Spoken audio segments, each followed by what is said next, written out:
off. Good evening and welcome to our Tuesday night call. I want to thank all of you for joining us. Especially want to thank all of our co-hosts who make this call possible by providing their insight and their experience, and most of all, their questions that help everybody.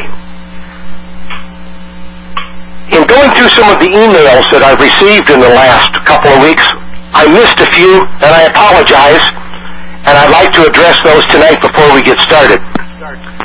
And one of the emails from a gentleman said, I really like listening to your audios, and they're great, but I'm sorry, John, I can't do what you do. And I thought about that, and I called this gentleman back. We had a long conversation, and to sum it up in 1 minute, here's what we discussed.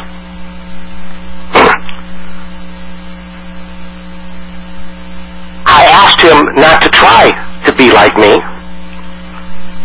Don't try to copy me. And to just take little snippets of every call that he likes, little phrases that he recognizes and says, gee, Hubbard can do that. And, by the way, that's his first name, is Hubbard. And we talked a little bit more, and I said, this is about you getting comfortable. I said, the amount of tools that we provide every year are staggering. I said, you can't use all these tools. It'd be a full-time job learning how to use all these tools. The idea is that rather than us tell you what to do, we give you the opportunity to choose what you like and what's comfortable for you and take possession of it so you can have your own style of working your own business. And it took a little bit to make Hubbard comfortable, and so we practiced a little bit, and I said, now, you've heard me do that. Now, what is it about what I did that you liked? Can you name one thing? And he named the one thing he liked.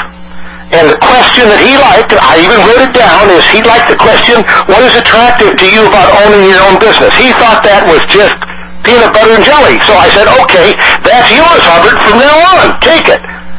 And we worked that way for a few more minutes. I said, so now the next time we talk, we'll find one more thing for you to like. And the message here is, when you're on these calls, please don't get caught up in all of the lengthy dialogue that we're using. Just decide what you like, what you're comfortable with. If you want to take a note or two, steal what you like, and don't let the great big picture of what we're doing get in the way of the little things that will help you with your business every day. One other thing that I wanted to answer is that I get a lot of requests for what kind of scripts do you use? And all of our coaching students know that we don't use scripts. We use questions, follow-up questions, that we let the conversation have a life of its own. And so I extend the invitation to anyone on this call that wants examples of the questions and the follow-up questions. Please just email me, and I'll send you samples of the questions and the follow-up questions so you can see the benefit of not having to read that script. With that thought in mind, I'd like to go to work. Barbara, are you there? I'm here. Okay. Barbara has been a friend of mine, the student. She's from Canada, and we're going to talk tonight back and forth, and Barbara's going to be the prospect. I'm going to be the marketer, and Barbara, we haven't discussed what we're going to talk about tonight, have we? I thought I was to make a list of things that the leads have thrown at me. That's right. You were to make a list of the things that were bothering you, but you weren't going to tell me what they were. We were just going to find out on the call. Is that right? Right. Okay. So we're going to get going here, and while I don't know what Barbara is going to say or what we're going to do, that's the idea, and we're going to see if we can help her with whatever her issues are. So with that, with your permission, Barbara. Hello, Barbara? Yes? Barbara, my name is John, and I was giving you a quick courtesy call because within the last 24 hours you requested some information about no obligation information about working from home, supplemental income. Oh, I almost forgot. To make you at ease, Barbara, I'm not a salesman, not a telemarketer. I won't ask for any money, and I won't try to sell you anything. So how can I help you? And I'm curious, what is attractive to you, Barbara, about owning your own business? Well, I can work from home, and I don't have to... John, before we go any further, this is not what I expected. When I talked to you earlier today, I asked you if I would be acting like a prospect or if I just have to tell you the challenges that I have with leads. And okay, let's do it that way. What I thought we were doing. Okay, I thought I was just going to tell you some of the things issues I'm having, and then you were going to give ideas about dealing with them. I didn't know I was pretending I was a prospect. Okay, well then let's do it your way. What is your first concern? First, when I had down, I called a lead. I had a good discovery conversation, follow up with an email with the attachment, can I make money from home? And they didn't show up for the next appointment and did not return my calls. Okay. When you finished the first conversation, your first meeting them, when you were at the conclusion of that call, and knowing you with your experience, I'm sure you summarized what they said about themselves. Is that correct? That's right. Okay, because I know you're very good at discovery. Taking that to the next step, after you summarized their discovery, did you summarize what the individual was going to benefit from on the next conversation and how this benefit would fit their needs based upon what you had already talked about? Did you go through that process? Probably not. Okay. I did do benefits, but whether I did it enough, I don't know. Well, this isn't a matter of you doing something wrong. It's a simple matter of when you get to the end of your first meeting, if the individual you're talking to can't relate to the benefits of the next conversation or your next meeting with what they're looking for, and they don't acknowledge to you by saying, yes, I'm looking for that, or I'm looking forward to discussing that, or that makes sense, then they get off the phone. Most of the time they forget what their reason was for talking to you, and they don't show up. But when they acknowledge a reason why, this is what we're going to accomplish on the next call. Now, based upon your past experience, how important has it been to you to know whether or not you can afford it? Oh, that's very important. And why is that important to you? Oh, you lost money. So you talk about that. So does that make sense to you why we should discuss that? Yes. And then you go through all of the little steps. The whole process here might take 3 minutes. You talk about the budget plan, the test drive, the training that fits you, that they're not alone, why the benefits of going slow, and verifying and confirm that it's a legitimate business. If they agree, if they understand and acknowledge all of those steps, does it make sense that if they've made that many acknowledgments that it's important to them that they might remember one of them or two of them 24 or 48 or 72 hours from now so they know why they should be there for the next call? Mm-hmm. Okay. Was that a comfortable answer for you? Yes. Yeah, talking about what's going to happen at the next meeting, that sounded good. Okay, what is your next issue? Okay, which is the next one? Money is a big issue with many, and even though our costs are very minimal, many can't see that it can work for them. Okay. When someone says, yes, I'm interested in working from home, but I don't have any money, what thought goes through your mind, Barbara? How do you respond to that?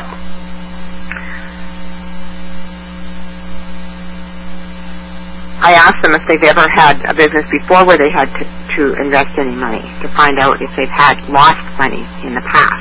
Okay. What do you think about asking them the question, if you did have the money, ma'am, sir, would you want to help yourself with what you said when you asked for this information? So if you did have the money, would you want to help yourself? And most of the time, they'll say yes, and they may follow up and say, but I still don't have the money. Right. And then I would offer at that time, please, and say, okay, but can we focus on you to see whether or not you even qualify, and to see whether or not what I do fits you and makes sense to you. So could we focus on you, please? And then you do what you do so well, Barbara, which is discovery. Now, when someone tells me they don't have the money, and we get all the way to the end of the call, and they're still saying, I told you, weren't you listening? I don't have the money. Then I would only ask them one more question before I disqualified them. If your car broke down, would you find the money? Absolutely. If you needed a prescription filled, would you find the money? Certainly. And you've just told me for 12 minutes how critical it is that you make more money, but yet you don't have the money to help yourself to make the money, even if it's a very small amount. $50, $100, you're saying that you don't have that.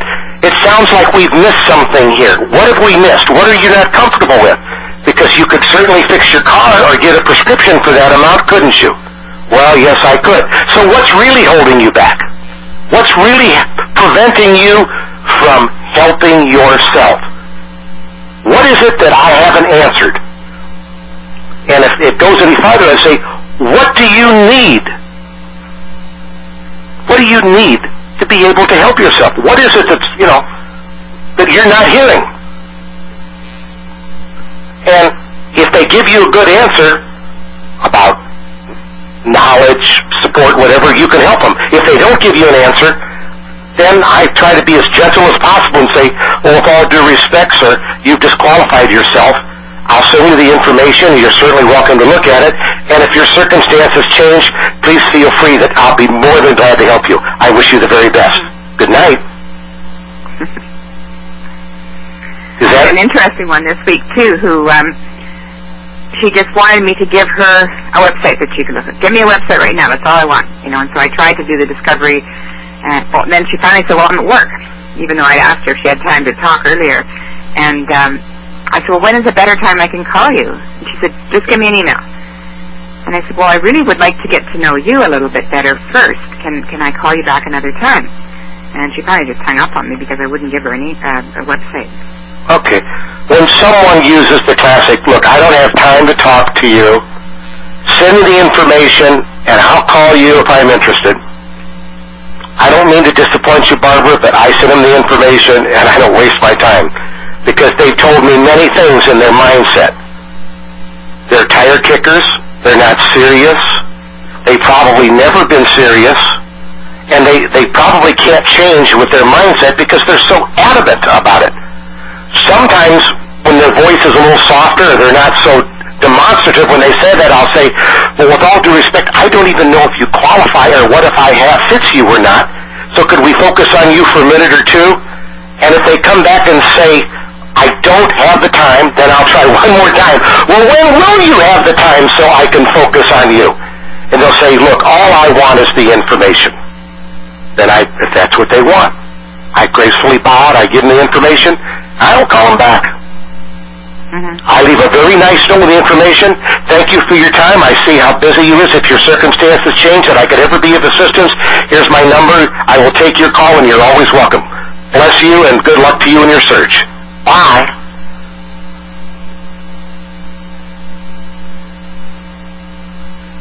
Do you have another question, Barbara? I had one I called. We had a good discovery conversation. We had a follow-up meeting. We talked about their needs. I showed them our business. They were very interested. They started with an online membership, and then we set an appointment for 2 days later to verify and start their training. And when I called for the next appointment, he said, I'm at the hospital. I'll call you as soon as I get home tomorrow. And he never called back and never answered my calls again. Okay. All right. Then I would send him an email that says something like, frankly, I'm confused. I understand you have a personal family issue, but they've already paid to join your business. Is that correct? Mm-hmm. Okay. So So then I would say, frankly, I'm confused. I understand that you have a personal family issue.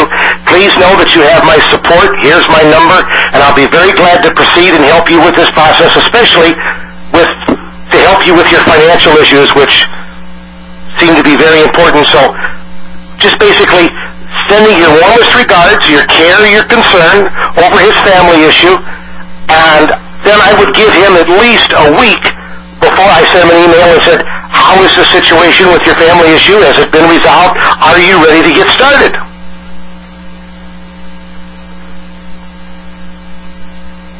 Does that work for you? Yeah. Okay. Next question.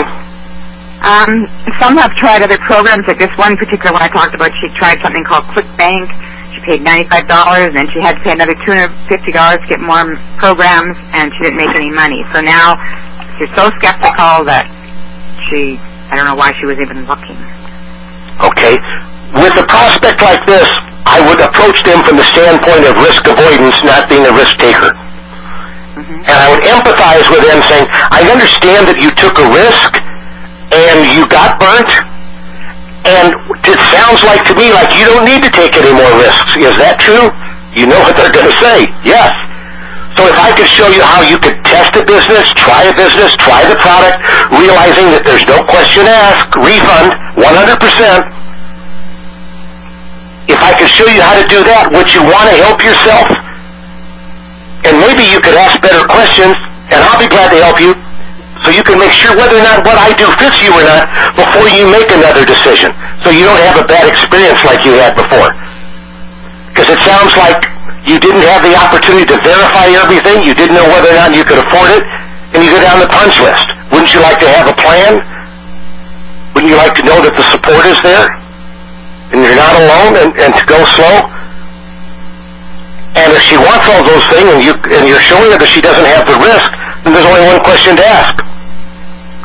Do you want to help yourself with this type of an understanding, yes or no? No, I don't think I do. Well, then you've just disqualified yourself, ma'am. If she says yes, then proceed ahead.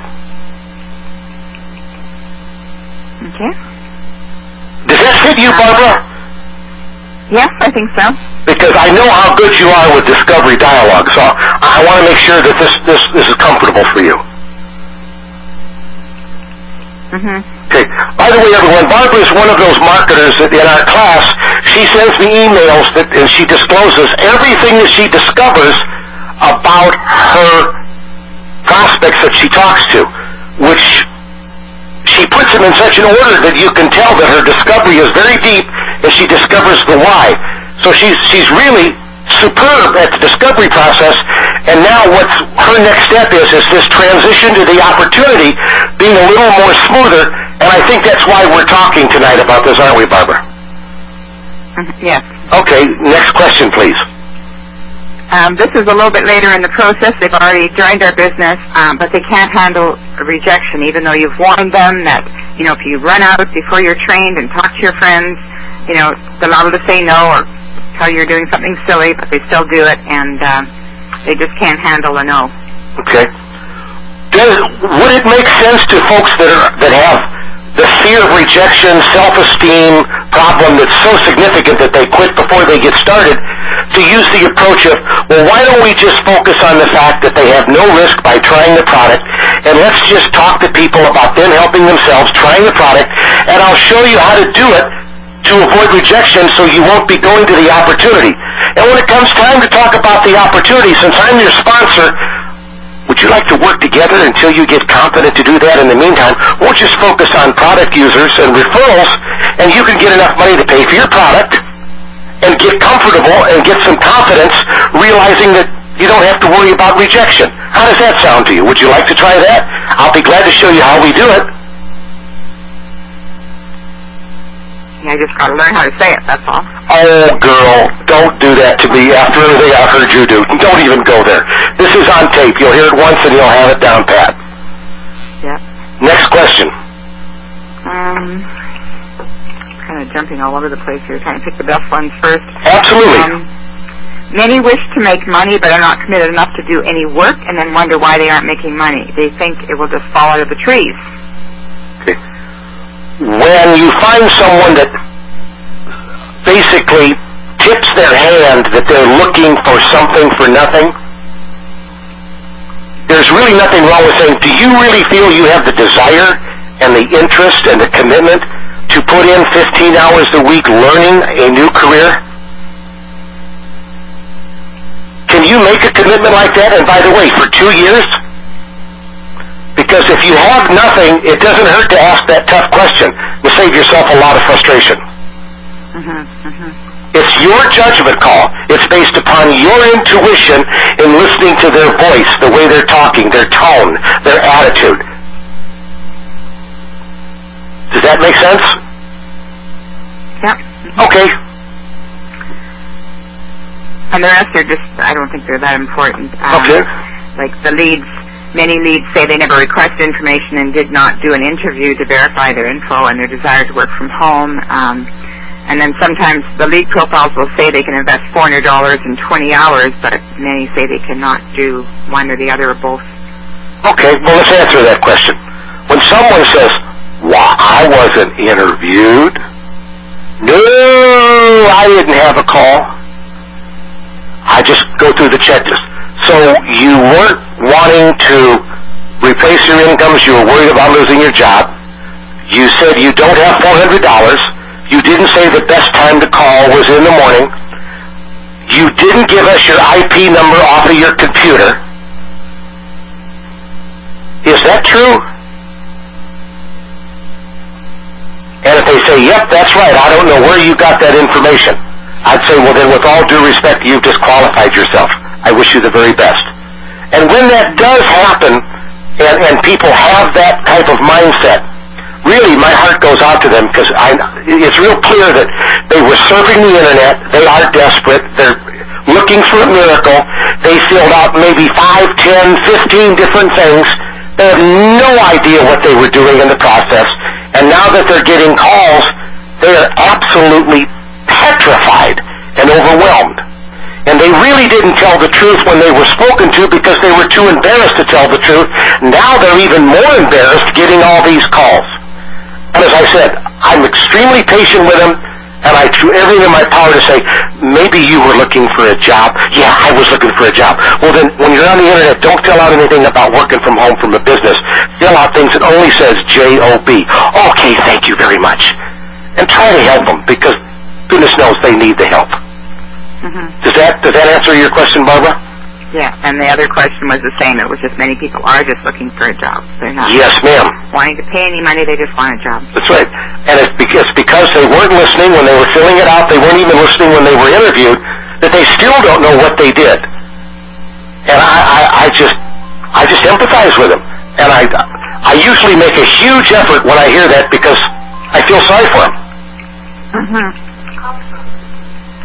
Yeah, that's all the questions I had. Bless you. Okay. Mr. C, Nora, Bob, Naomi, Joe, our co-hosts, and any other co-hosts that are on the line, any questions that have popped up in your business this week that you would like to bring to our attention? Who wants to go first?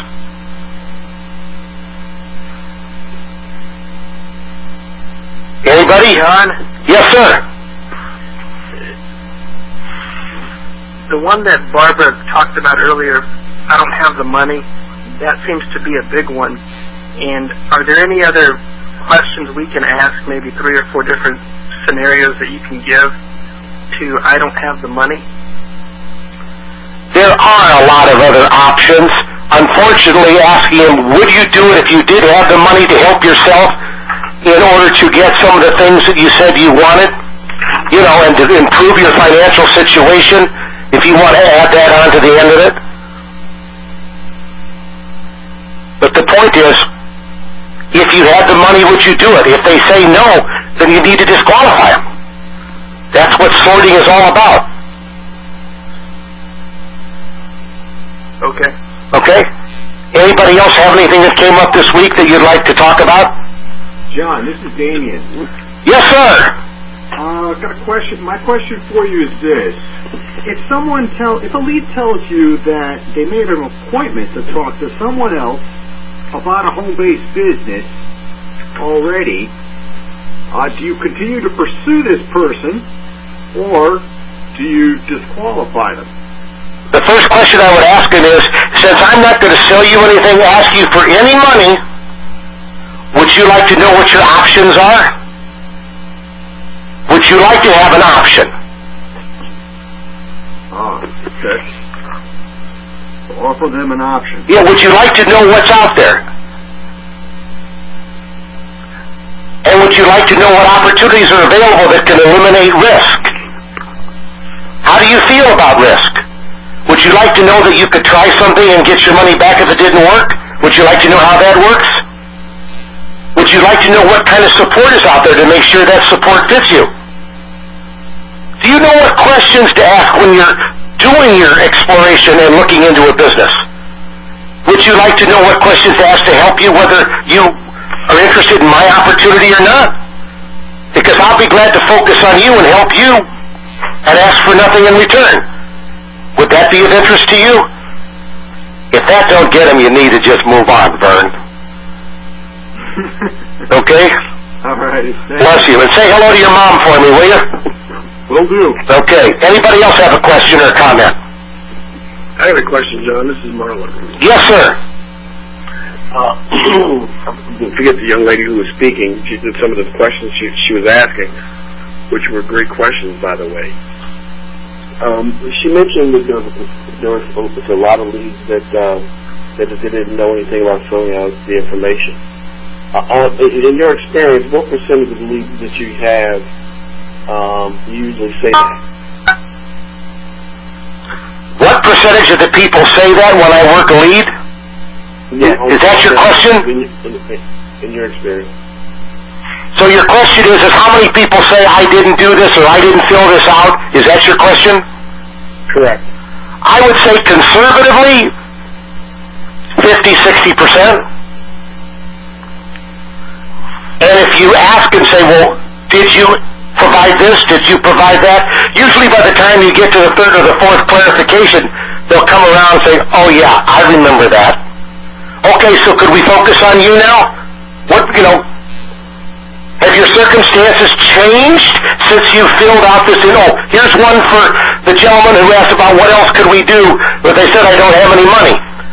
So the question could be is, have your circumstances changed in the last 24 hours since you said you needed some help with, supplemental income? No. Do you have a plan? No. Would you like a plan? Yes. Okay.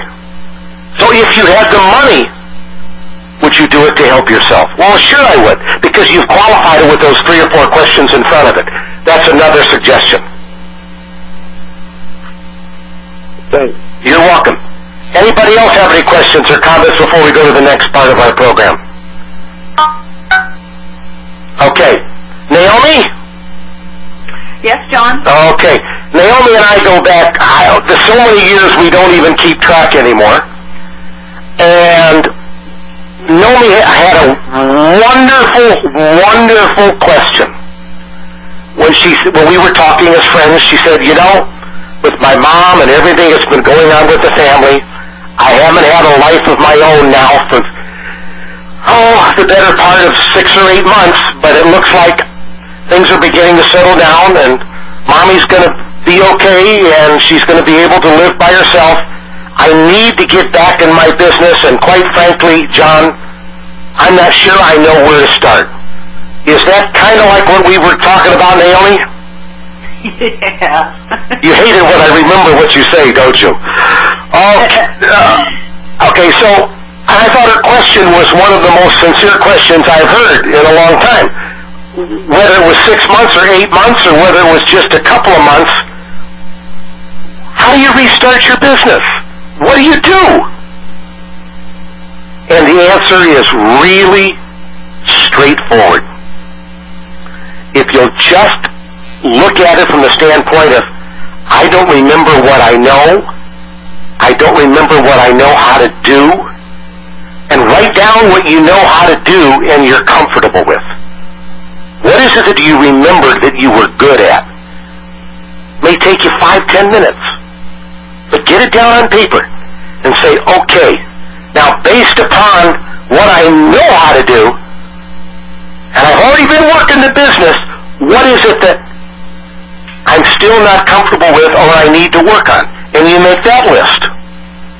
And when you make that list, all you got to do is email me, and I'll give you the information to address those specific issues, and then we'll talk when you're ready to talk about it. It's that simple. Is that the kind of answer you were looking for, Naomi? Yeah, that makes it simple. Well, it's got to be. There's enough complicated things. I mean, aren't you the one that used to tell me, John, we got to have it simple, steps 1, 2, 3? Yeah. I mean, that was 4 or 5 years ago. I mean, I still remember that one.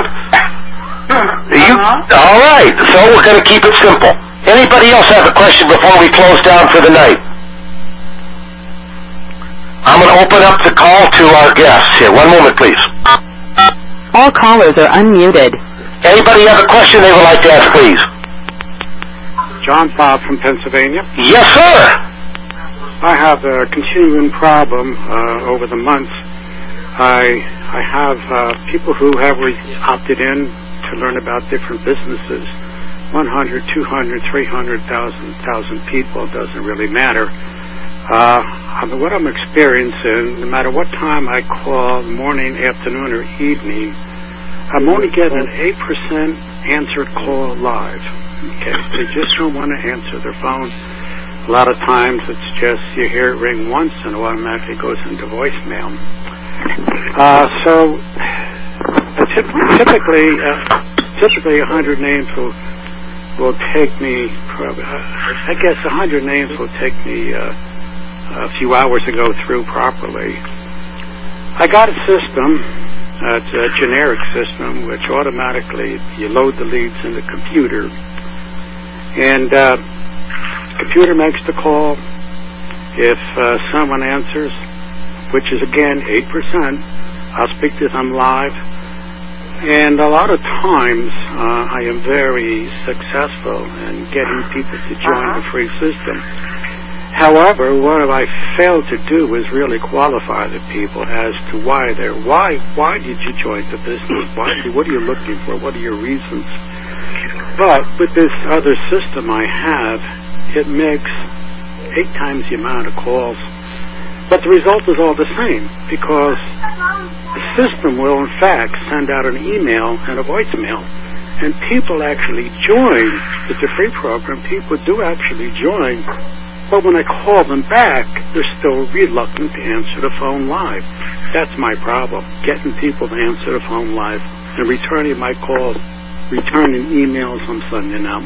All right. Do you have any thoughts on that? Yeah, I do, please. I have 2 suggestions for your consideration, and if you'll email me your email address, I will send them both to you. But the first one is if you wish or choose to leave a message, okay? Sure. Here's just a suggestion.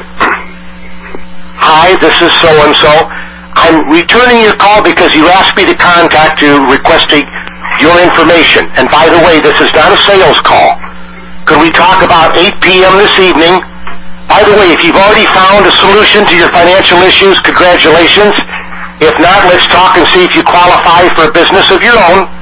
If this time is convenient, you can reach me at, you give me your phone number for a more convenient time, and thank you. And you say, by the way, I know life gets in the way sometimes, and if you've changed your mind about helping yourself, that's okay. If I don't hear from you soon, I'll be glad to have all your data removed and deleted so you do not receive any more contact or information. Looking forward to hear from you. Now, if you like that, I can give that to anybody who wants it. But the point is, after I leave that message, I turn around and email them the same message. So they get it by email and they get it by phone. Yep. Now, hypothetically speaking, let's say that you do this and you still don't get a message. You don't get an answer back. And then basically I have what we call message B, and the message B is basically I'm confused. You said you wanted this information. And then you go into the other part of it and you say, and you basically put the onus on them. In other words, you're not going to chase them anymore. Gotcha. And, I mean, with the volume that you're doing, with all due respect, I applaud you for your 8% conversion rate. I applaud you. That's just answering the phone, not converting, answering the phone. I still applaud you. Live actually in the phone, capture them, grabbing them, okay? With the ability to talk to them without them saying, I just walked in out the door. Okay. But half of those will join, even more than half, and even the ones which I haven't even spoke to, just the emails and the voicemail automatically goes out. They join, but I never hear from them. I go to the back office of my business I'm in. They're not there.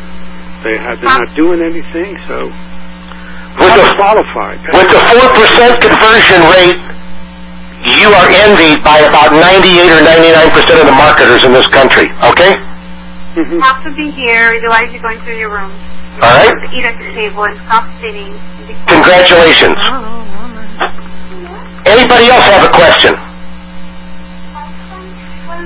Going once? Going twice? All right. We'll see you all next week.